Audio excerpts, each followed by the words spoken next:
ability to bounce back, and I think that they've shown that the whole season, like you guys have been talking about. I do think that they should definitely win tonight and probably win the series as well.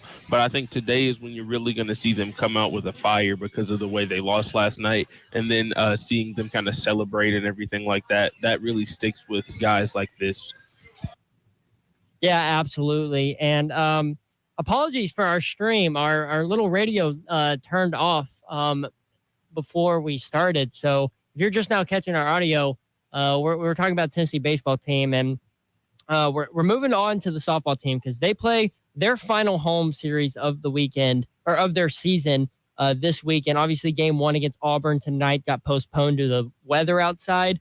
They'll play a doubleheader starting at 11:30 tomorrow. Senior Day activities will start at 11:05, I believe, for the Lady Vols softball team. So with their home, or I guess with their season starting to wrap up, what are we seeing from this Lady Vols softball team, and how do we think they'll fare in the postseason? I don't have super high expectations for them in the postseason. I've watched them play a couple of games this year. They've won every game that I've seen them play. It hasn't been against great competition, though. I think when it comes to SEC play, they've been very hit or miss. Honestly, I know Auburn is. I think Auburn is ranked, and then they've lost. They're 14. Okay, yeah, that's what I thought. I thought they were ranked. So there are other teams out there too in the SEC that they've played that are ranked. That they'll occasionally win a series here and there, but then a lot of the good ranked teams will come in and beat them. So it's just hard to assess with this team. I think a super regional is definitely a realistic expectation.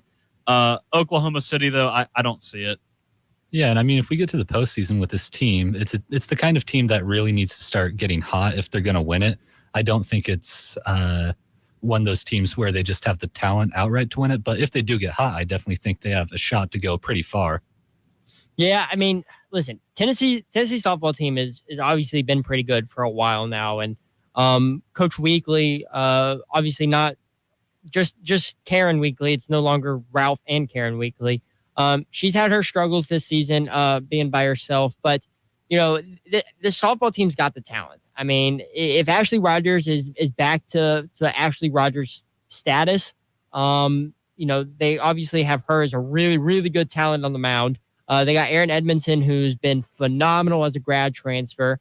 Their infield is pretty solid, especially with Ivy Davis over there at shortstop. She's a senior, so this will be her senior day tomorrow.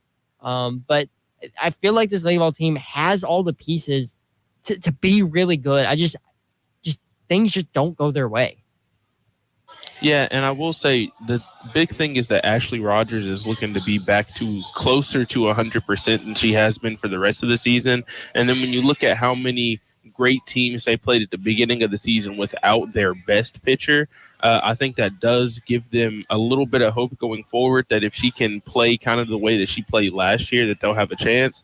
But I do agree that expecting them to get past the super regional might be a little bit I don't know if they'll make it that far necessarily, but I do think that if they do get to a super regional, I think that's still a success. I feel like this softball team and this baseball team are like really, really different because this baseball team everything just seems to click for them. Regardless, even in a loss, it just seems like everything seems to click, and after a loss as well. The softball team just doesn't seem like that. I don't see the connection between them. I just don't see. I mean, obviously they're a pretty close knit group. It just seems like things just don't go right for them, and they can't really overcome that like that Vol baseball team does. So good luck to Lady Vols, especially this weekend against Auburn. If you go check it out tomorrow, again, that is their senior day. Festivities start at 11:05. Their first game at 11:30. So go and check out the doubleheader against Auburn at Sherry Parker Lee Stadium. All right, guys, we are going to take a quick break, but don't go anywhere. When we come back, we're going to talk about some Tennessee teams in the playoffs, and it might not be what the sports you're thinking of. You're listening to Volunteer Radio 90.3, The Rock Solid Sports. Hi, this is Bob Kessling of the Vol Network, and this is Volunteer Radio 90.3, The Rock, UT's College of Rock.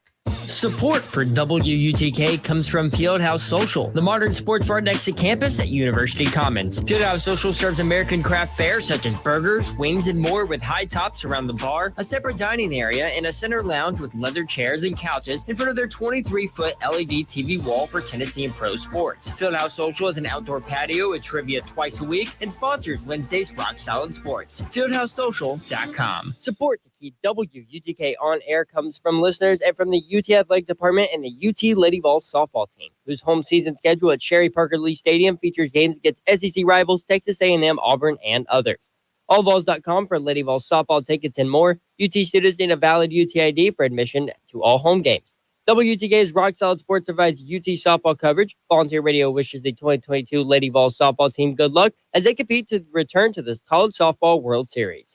Volunteer Radio stays on air thanks to Cool Beans, the 21-up college sports bar next to campus on Lake Avenue, a block off the strip. Cool Beans has 25 rotating beer taps and bottles. HGTVs everywhere, along with darts, pool, and arcade games. Open every day at 11 a.m. till late night. Burgers, wings, and sandwiches, Vol card accepted. Cool Beans hosts Rock Solid Sports every Monday night at 7. Trivia Tuesdays, Bingo Thursdays. More on Instagram at Knox Cool Beans or CoolBeansBar.com.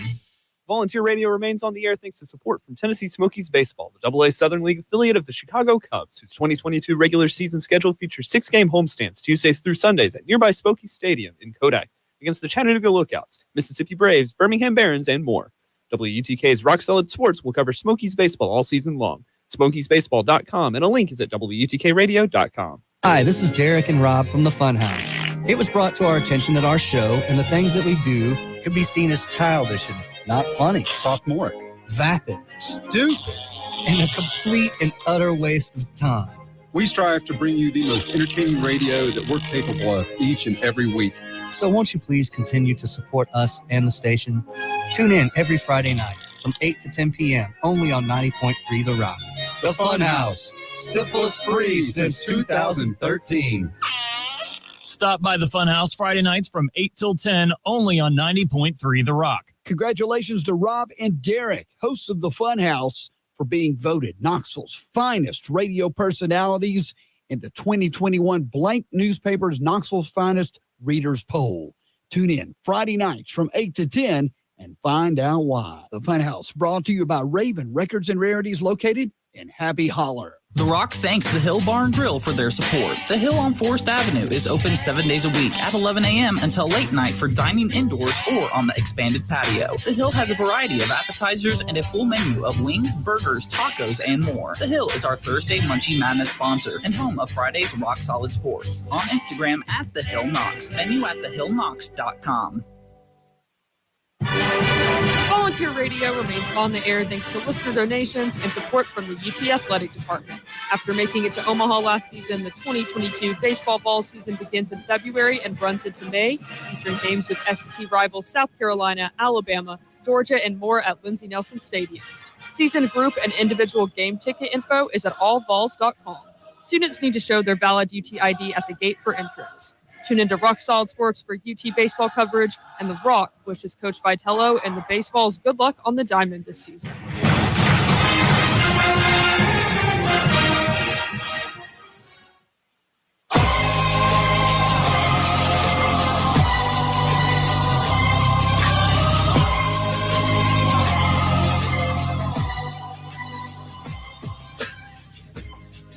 Welcome back into Rock Solid Sports, everyone. I'm your host, Joseph Bonanno. Got Jack Foster next to me. Got Tucker and Dominic over in the Fishbowl and over at the Hill Bar and Grill. We got our man Bryson right. Bryson, how is it going?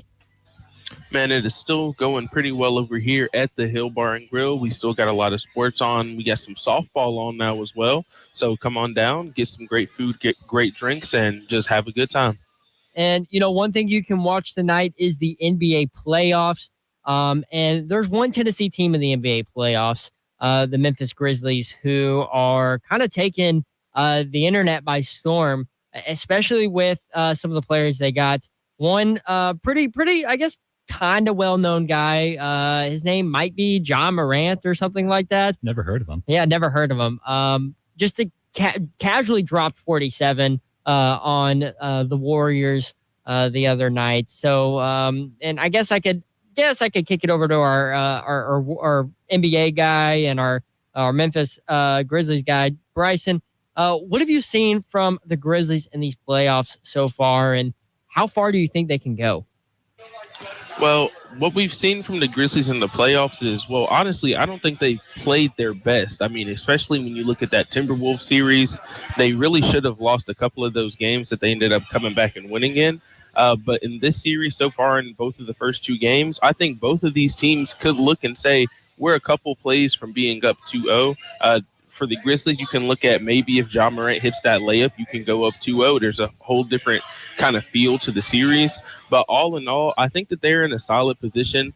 Obviously, you don't want to lose a game at home and lose home court advantage. But the Grizzlies have actually been pretty good on the road all season. They won over 30 of their games on the road this year. So it's still going to be tough to go into Golden State and play them with all the amazing players they have and the championship experience and everything like that.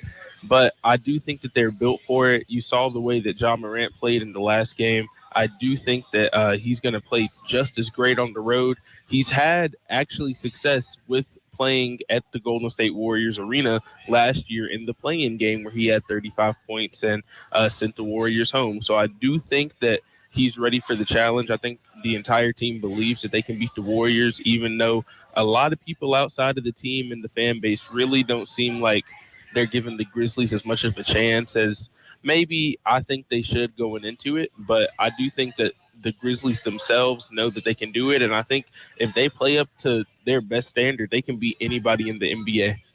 Yeah, and one thing with this Grizzlies team, and you mentioned it, it's going to be hard to go into Golden State and take a game. But it really seems like this Grizzlies team likes the road environment. I mean, when they went to Minnesota to play the Timberwolves, I think they basically took over. I mean, I know they had that huge comeback the first night that they played the Timberwolves. I think it was the first game that they played the Timberwolves. They had that huge comeback in the fourth quarter. Everyone was just like, what in the world just happened? I really think this Memphis team, because this Memphis team is really young. I think they're the youngest NBA team in the playoffs right now. Yeah, they're actually one of the, I think they're the youngest team to ever win 55 games as well. So it's one of those things where they're second in the NBA, and the only other team that's younger than them is the Thunder, and I'm pretty sure they're projected to get the first pick this year. Yeah. So it's a little bit different. Yeah, so, I mean, the Grizzlies, even though they're so young, I feel like that youth kind of, whenever they're, especially in the playoff games, when everything is so tense and everything is just so fast-paced, they just like to go in there and they just like to make some noise. And in the playoffs, I think that's really beneficial. I mean, obviously, having the veteran presence of, like, Steph Curry and Klay Thompson and Draymond Green, yeah, that's good. But when you got these ambitious young NBA players who are coming in, they got nothing to lose. Their reputation's up there, but it's not like a Steph Curry reputation or a Draymond Green reputation or a Klay Thompson reputation. I mean, these are second, third, fourth year players who are coming in, and they're just like, all right, let's go make some noise. And I really feel like that's benefited the Grizzlies so far, especially when they play the Timberwolves, because the Timberwolves aren't other than Anthony Edwards, they're a bunch of old guys. I mean, Cat's been in the league forever. Patrick Beverly is who knows how old. I mean, that man, I really think the youth has benefited Memphis in these playoffs. And I think, honestly, it'll come down to that's the reason that they advance and that they move on. For me, I think what separates Memphis, really, it does come down to Ja Morant. For me, this guy has been incredible. And there's guys who can score and give their team a lot of points, but there's guys who can score and actually make a difference on the court. Ja Morant's one of those guys who not only scores, he makes a difference when he's on the court. And teams play differently when he's out there. He's not one of those guys who just puts up the numbers. He's one of those guys who really changes the game, and he changes the feel of the game, and he takes over. Honestly, he's been one of the best young guys in the league for a while now, and this is really starting to show why he is so special and why this Memphis team has a chance, because he is that guy. I mean, yeah, we saw it. He missed in game one against the Warriors, like Bryson mentioned. He missed that game winner, which was he had a really good look. Klay Thompson did play some really good defense on him, but Ja had a really good look with the ball in his hands at the last possession. And, he missed a shot he said that he makes 10 out of 10 times. A shot that he never missed is what he said. He missed a shot that he never missed. And then he comes in game 2 and he drops 47 and he takes over in the fourth quarter and basically leads Memphis to that game 2 win. And Memphis was down in that game. Let's not remember, Memphis was down in that game and they came back. It wasn't as big of a comeback as it was against the Timberwolves when they overcame a 20-point deficit twice, but it was still a comeback nonetheless over a very experienced team. And John Morant, what he can do with the ball in his hands, and how he affects the game, just like you said, Dominic, it's just absolutely incredible. Yeah, no, in that game, too, Steph Curry actually hit a three-pointer to put them up 4 points with like 2 minutes left in that game. And it was really just John Morant willing them to win because a lot of the other guys that you look to score, Jaren Jackson Jr. only had 12 points. Desmond Bane, I think, only had 7 points. He's been dealing with some back issues, and you could definitely see that on the court, but he's just not at 100%. Now, they did have 3 days off before the game tomorrow. Hopefully that'll help him with that injury, and he'll be able to give them a little bit more. But to see that they were able to win, obviously, it took an incredible performance from John Morant, but your second and third best player only combined to give you 19 points against the Warriors, and you still win. And also shout out to rookie Zaire Williams, who was actually the second leading scorer in that game with 14 points, hit 4 3-pointers. 2 of them were after the Warriors originally took the lead for the first time in the game in the third quarter. He gave them the lead back again and really revived the Grizzlies offense that kind of went on a huge drought in that third quarter and allowed the Warriors to come back, and he really just picked them up. And honestly, between him and John Morant, they completely saved the game and possibly the series. Yeah, for sure, Bryson. And, Ja's just been incredible. He joins LeBron and Kobe as the only players with multiple 45-point games in the playoffs before turning 23. I just think that's a stat that really encompasses what Ja has been able to do at such a young age. It's pretty good company, LeBron and Kobe, 2 guys who are obviously well known in the NBA and known for scoring. So that's pretty good company for him. But looking at this matchup tomorrow night against the Warriors, the Grizzlies will be without Dylan. It's Dylan Brooks, correct, Bryson? Yeah. Dylan Brooks is going to be out after his flagrant foul against Gary Payton II. Gary Payton II is also going to be hurt. They said that he's going to be out at least for the remainder of this series, which I do think that the NBA made the right decision. As much as I am a huge Grizzlies fan, I have to admit, when the players make a mistake, and Dylan Brooks definitely made a mistake, it was a flagrant 2. He was doing a little bit too much. So, yeah, I definitely understand the 1-game suspension. But like I said, Zaire Williams in the last game, he's probably who's going to start in Dylan Brooks' place. It's going to be a big test for him for the rookie because he's going to have a lot of time guarding Steph Curry and Klay Thompson. I mean, this is a guy who is younger than a lot of the people that go to the University of Tennessee. He just turned 20 in September and grew up watching guys like Steph Curry, and now here he is in a playoff series going on the road, getting his first playoff start and getting the assignment of Steph Curry, which I think that's going to be really interesting to watch. And me and Jack just pulled up the video of that flagrant just to kind of get a look at it. It did not seem intentional. It definitely was a mistake. He definitely deserved the foul. But I don't think he was intentionally trying to do anything to Gary Payton.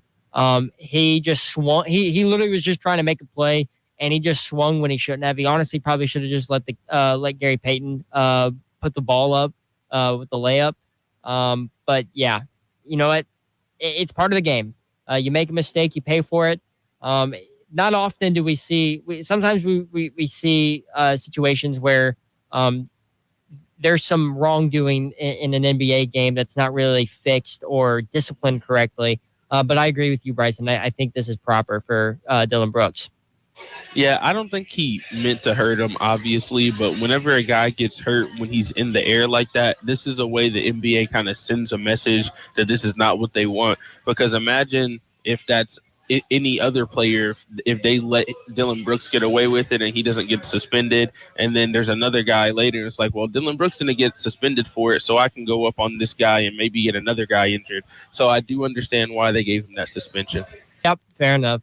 So the Grizz and the Warriors will play tomorrow night. And it's something I found interesting that Bryson shared. The reason that these two teams are playing on Saturday and have 3 games of rest between game 2 and game 3 is because, Bryson, you want to go ahead and explain? Yeah, so the NBA came out the other day and released who their top 2 most shared and viewed players on social media were, and it was number 1 John Morant and number 2 Steph Curry. So I think that they decided to give them the extra day off just so they could get that Saturday primetime slot, because at this point I think those are the 2 biggest draws in the NBA, the 2 most exciting players in the NBA right now. I mean, you can also talk about Giannis Antetokounmpo and then Joel Embiid, who just came back tonight as well. But when you have 2 box office point guards playing against each other, you got to give them the Saturday primetime game. And I think that's essentially why the NBA decided that they were going to move that game to Saturday. And then also are going to have the Celtics and Bucks, so you can get the Giannis and Jason Tatum, Jaylen Brown game as well on Saturday when everybody's going to be at home on Mother's Day weekend.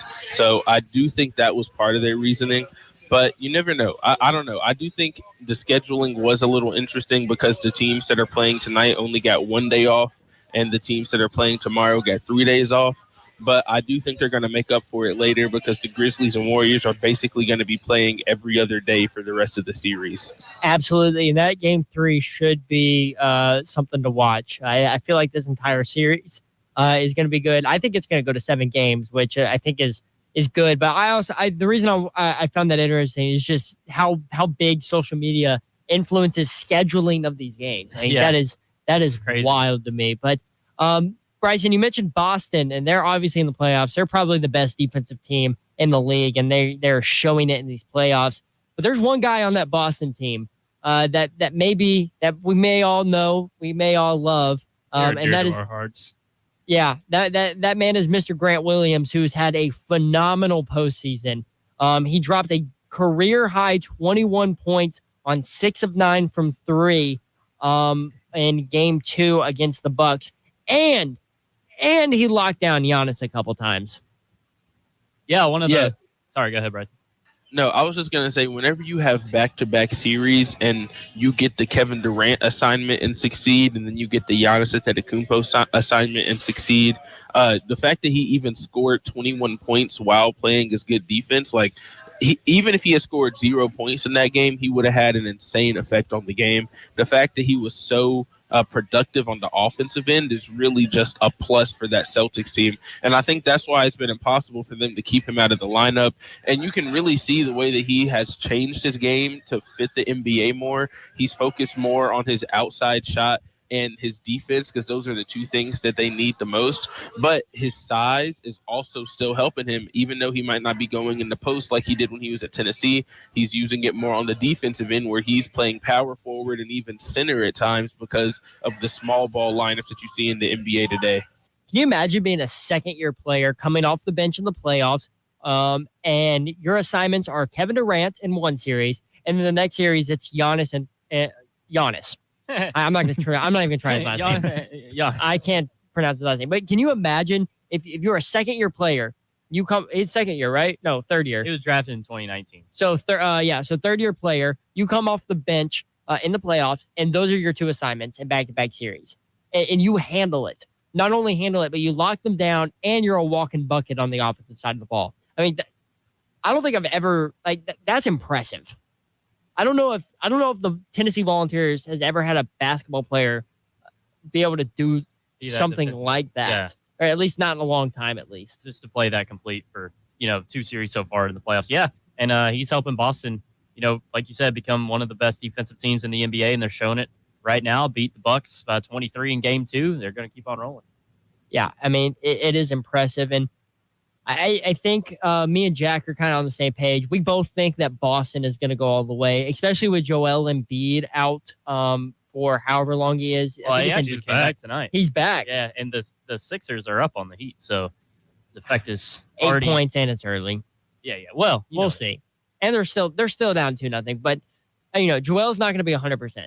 I still feel like if Boston advances against the Bucks, because I think the Bucks they're going to be their biggest test in the NBA in the playoffs. Yeah, I feel like whoever wins between the Bucks and the Celtics is making the finals. Yeah, more than likely. The Heat are good. I just don't think they're good enough to go up with the defense of the Celtics or the offense that the Bucks bring.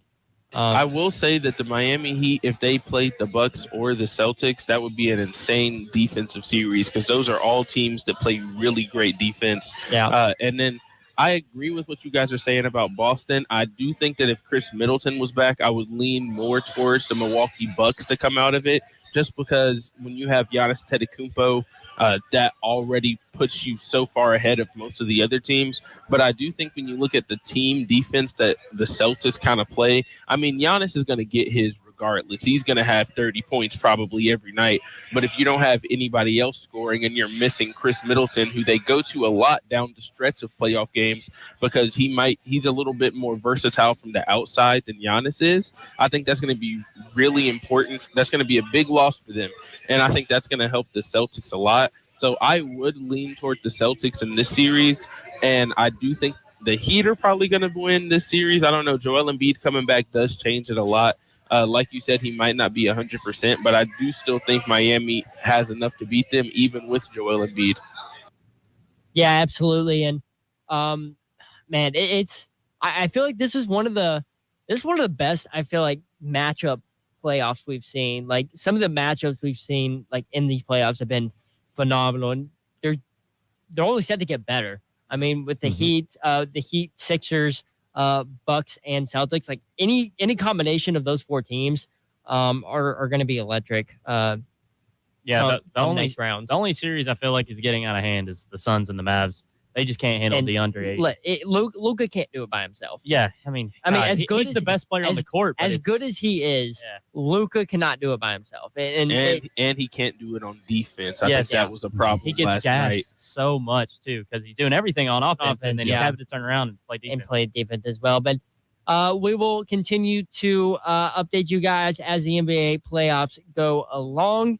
But another quick update back to the baseball game. The new start time is 8:15 p.m. Eastern time, assuming that there's not going to be any more lightning delays. So we will keep you updated as long as those are updated during the show.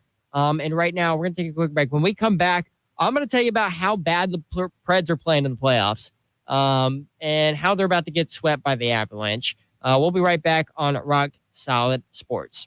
Support for WUTK comes from Fieldhouse Social, the modern sports bar next to campus at University Commons. Fieldhouse Social serves American craft fare such as burgers, wings, and more with high tops around the bar, a separate dining area, and a center lounge with leather chairs and couches in front of their 23-foot LED TV wall for Tennessee and pro sports. Fieldhouse Social is an outdoor patio with trivia twice a week and sponsors Wednesday's Rock Solid Sports. FieldhouseSocial.com. Support to keep WUTK on air comes from listeners and from the UT Athletic Department and the UT Lady Vols softball team, whose home season schedule at Sherry Parker Lee Stadium features games against SEC rivals Texas A&M, Auburn, and others.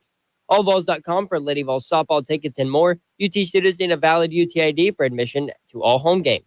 WTK's Rock Solid Sports provides UT softball coverage. Volunteer Radio wishes the 2022 Lady Vols softball team good luck as they compete to return to the College Softball World Series.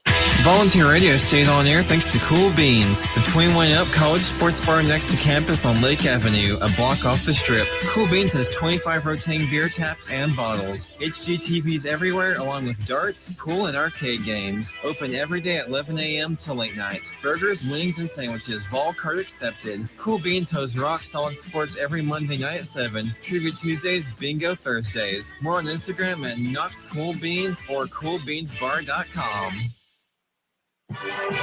Volunteer Radio remains on the air thanks to listener donations and support from the UT Athletic Department.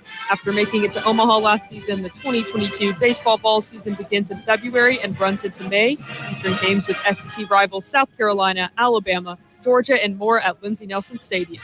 Season group and individual game ticket info is at allvols.com. Students need to show their valid UT ID at the gate for entrance. Tune into Rock Solid Sports for UT baseball coverage, and The Rock wishes Coach Vitello and the Baseballs good luck on the diamond this season.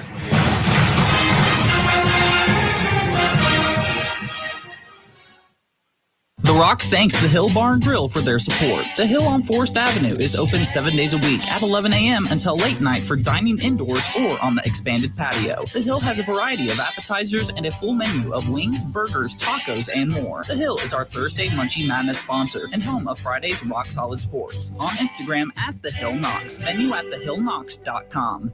This is Matt Pond, and you're listening to 90.3 The Rock, streaming 24/7 at WUTKRadio.com. Volunteer Radio remains on the air thanks to support from Tennessee Smokies Baseball, the AA Southern League affiliate of the Chicago Cubs, whose 2022 regular season schedule features 6-game homestands Tuesdays through Sundays at nearby Smokies Stadium in Kodak against the Chattanooga Lookouts, Mississippi Braves, Birmingham Barons, and more. WUTK's Rock Solid Sports will cover Smokies Baseball all season long. SmokiesBaseball.com, and a link is at WUTKRadio.com. Hey kids, it's Derek and Rob from the Funhouse. Brought to you each Friday night by Raven Records and Rarities, located at 1200 North Central in Happy Hollow. Join us each Friday as we kick off your weekend with classics from bands like The Descendants, The Stooges, My Morning Jacket, Mudhoney. Newer stuff from Amel and the Sniffers, King Gizzard and the Lizard Wizard, Wet Leg, and Turnstile. You'll also catch some local stuff. Hip-hop, Americana, metal. Who knows? We don't even know half the time. Every Friday at 8 o'clock, right here on 90.3 The Rock. Hey, Jimmy from Out Loud Knock. How would you describe the show? Music, blah, blah, blah, blah, blah, blah.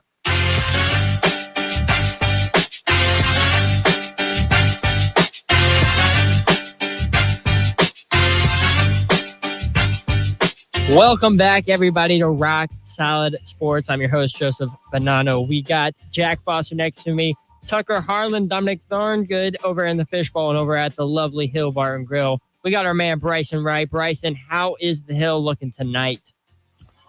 Man, the Hill is still looking great out here tonight. We just watched Joel Embiid get a really nice dunk. Everybody kind of reacted to that a little bit. It was kind of awesome. But, yeah, just been a really good night so far at the Hill. Got a lot of people here, good drinks and good food, like we always say. So come on out here. Absolutely. And, you know, we were talking about the NBA last segment. Before we get into this, how the Predators have been so far, and they're in the NHL playoffs. There's another basketball league that's set to start their season, and it features several Lady Vols. Bryson, what's going on in the WNBA right now? Yeah, so the WNBA season is actually starting tonight. There's a lot of Lady Vols in the WNBA. Obviously, when you have as great of a women's basketball program as they had, we know that Ray Burrell was just drafted this year, and then obviously Candace Parker and Diamond DeShields, who just won championships with the Chicago Sky last year. They are getting their season started tonight as well, along with Mercedes Russell and Isabel Harrison. But yeah, the WNBA has been getting a lot more exposure lately, and it's really awesome to see all of these games tonight. There's going to be 2 games on NBA TV, so that's going to be really awesome for their exposure as well. But yeah, very excited for the WNBA season to get started. But along with speaking of Candace Parker, she did say that this year might be her last season. She hasn't officially decided if it's going to be her last season, but it would make sense as this is year number 15 coming up. So it's not surprising that she would make that decision. And there's really not more that she can prove after winning a championship with her hometown team last year, too. So it does make sense. So very excited for her, and whatever happens with the rest of her career, even after basketball, she already does stuff with TNT now. So I'm really excited to see what she does in the future as well. Absolutely. And Vol Nation always loves Candace Parker and what she did for Tennessee and the Lady Vols, and what she's doing over there in the WNBA, and how she's changing the WNBA's or everyone's perspective on that league and what it means. But anyways, there is so the Nashville Predators are currently in the NHL playoffs. They just kind of barely squeaked in is what it kind of felt like. And they got matched up with probably the best team in the NHL right now, the Colorado Avalanche. And in game 1 of that series, 5 goals were given up by the backup goalie. What's his name? Riddick. I don't know his first name. I know his last name is Riddick. He gave up 5 goals to Riddick before. Was it David? Yeah. Okay. Yeah. David Riddick. He gave up 5 goals. Obviously, starting goalie, star goalie, who's probably one of the best goalies in the league. Saros is out with a high ankle sprain for the series, I believe. There is a possibility that he could come back if the Predators would advance, but I do not think they're going to advance. I don't think they. Just what I've seen, the offense obviously just is asleep both games. They have been. And their goalie situation is just absolutely going to kill them against this really, really, really high-powered Avalanche team. Although last night in Game 2, Connor Ingram, who was the third-string goalie, ended the regular time with 41 saves before he eventually gave up the game winner in overtime to the Avalanche. Guys, what have we seen from the Preds, and what do we really think of their situation? They're down 0-2, and they really look like they're drowning here. Yeah, it's not a good situation at all for the Preds, especially with Saros being out. And, you give up 5 goals in the first period of Game 1. That just sets a bad tone to begin with. It's really hard to watch because it feels like this team, they had that window, of course, where it felt like, maybe they can go win a cup, like, when they were the 8th seed and then they went in and swept the Blackhawks. It's a different scenario this year as an 8th seed, but they went in, swept the Blackhawks, of course, in the 17 Stanley Cup run and, of course, lost. But, of course, when they choked to the Jets in the second round, it kind of felt like things were starting to go away a little bit. And they've just been falling down ever since. So I think we're just seeing the effects of that. And it feels like this team has tried to tank a couple of times as well. I know last year a lot of people were just expecting us to tank. But then, of course, the Preds turn it around and make it to the playoffs and get beat by the Canes in the first round. So it's not a good situation for the Preds. Yeah, it's sad to see, too. Your backup goalie put up such a good game, and then your team just can't get it done in OT or in regular time. I mean, your skaters really need to just be better and actually create some opportunities there. I mean, not really a ton of shots on goal for Nashville in that game. And with the Preds, too, they're a Nashville team. They've always been based around energy and hype, and it doesn't seem like they have that behind them this year. They don't seem to have a good energy within the team, and it just seems like it's coming to an end. Yeah, no. So whenever I was watching that game last night, it really felt like that Colorado just had the ball on their side of the ice for the entire time. I don't think that they really cleared the puck out as well as they probably should have. And you can see that from the fact that they had, I think, over 50 shots on goal. And whenever your goalie has as many saves as Ingram had, especially in his, third string goalie playing in a playoff game, if he gives you the performance that he had last night, you have to help him out on the other side. And they just didn't do enough for him. And it's bad for him because I do think he played a really good game, and I think he is going to get some more exposure from it. But if they really should have capitalized on that last night. And with Ingram, I mean, he's probably going to be the starter for the rest of the series, or at least, in my opinion, the next 2 games that it lasts, because I really think this Avalanche team is going to sweep. It is 7 games, right? I'm not making that up. Yeah. Okay, I was just making sure. Well, the only thing is I do think that they'll probably get at least one when they come back to Nashville because that crowd is going to help them. I feel like the crowd can win you one game, especially when it comes to hockey, because it's so much about energy. I do think that they'll probably at least get one of those games in Nashville, but I don't think that calling for a sweep is too far out of the question considering what they've seen out of the first 2 games. But yeah, I do think they'll get one in Nashville, I think. So it might be a 5-game series, but hopefully they can get both of them. You never know. Hockey is weird. Sometimes teams that look like they're completely dead in the water, you just got to score a couple goals. You can get lucky a couple times, and then next thing you know, you're up. You're tied 2-2 going back to Colorado. Yeah, and Bridgestone may not be the best hockey arena in the NHL, but I can tell you, it brings one of the best atmospheres. I don't know if you guys have ever been to a Predators I've been game, to one. But the atmosphere that Nashville creates, it's just so weird that how well hockey is doing in the South. I mean, everyone.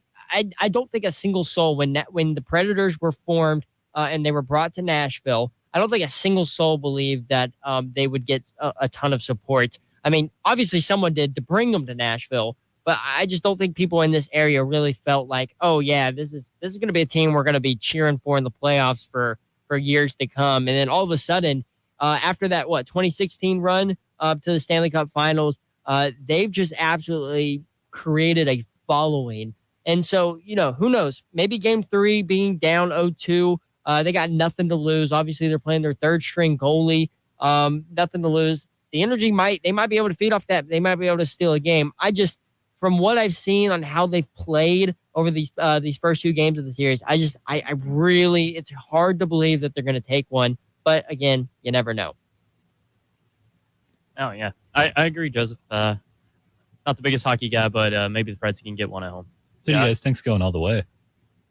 Oh man, I have no idea. Why don't you tell me who you think's going all the way? Oh man, I just got to say the Panthers, because this year has kind of been their year, and it's really fun to see a team from Florida and just actually be good. I mean, everybody's been clowning on the Panthers for a very long time. I mean, they're basically the Arizona Coyotes of the East, and everyone has thought they're going to be this terrible team forever. Can't keep a team in Florida. They're actually doing really good this year, and I would just love to see them win. But obviously, I'm a Pens fan. I'm going to say the Pens no matter what happens, so... Yeah, you say that and you don't acknowledge the team that's won the Cup the last 2 years, the Lightning, another Florida team. It's different. It's not Miami. I mean, Miami's a lot harder to get fans because people just seem to hate you if you don't win in Miami. Yeah. Tampa, the Lightning, I mean, they've kind of done a similar thing the Preds have done. Yeah, I'd agree. Where they just came out of nowhere and all of a sudden they were just always there in the playoffs, always around. Obviously, they won it last year, or they won it the last 2 years. Yeah. So has that ever happened? I don't know. I'm not really as versed in hockey. Has that ever happened before, where a team wins back to back to back? I'm not sure. Maybe the Montreal Canadiens way back, but I don't think it has. I mean, because if they can somehow do that, that is impressive. If they can somehow pull that off, obviously, the Lightning are a really good team. They're gonna whoever they play in these playoffs, they're definitely gonna make them work for it. Joseph, I got it for you. It was the New York Islanders in 1981 to 83. That's the last time it's happened. The last time it happened. I mean, it's been 40 years ago? Yep. That has happened in 40 years. Tampa Bay Lightning. Honestly, go Lightning, because I don't think the Preds are going to win. But so I'm going to go with Lightning just so we can see some history. You know why the Lightning are so good? Why? It's the Tom Brady effect. Tampa Bay, baby. I don't think you're wrong. Rays go to the World Series as well? I don't think you're wrong, because he came in, like you said, Rays go to the World Series, obviously lose. Tampa Bay Lightning obviously becomes the best team in the NHL, and the Bucks win a Super Bowl. I mean, Tom Brady effect. Yeah. Title Town Tampa. That is, hey, it's a thing that happens, and who knows? I'm going for history. Go Lightning. I'm going for history. So, thanks for joining in on this Friday edition of Rock Solid Sports. It was a fun time. Good show. Talked a lot of NBA, NHL. UT baseball, just stay tuned for that game. I'm not sure when it's actually going to play. 8:15, who knows? Could be more lightning delays. But this has been Rock Solid Sports. I'm Joseph for Jack, Tucker, Dominic, and Bryson over at the Hill Bar and Grill. This has been the Friday edition of Rock Solid Sports. Y'all have a great weekend, and we will see you on Monday.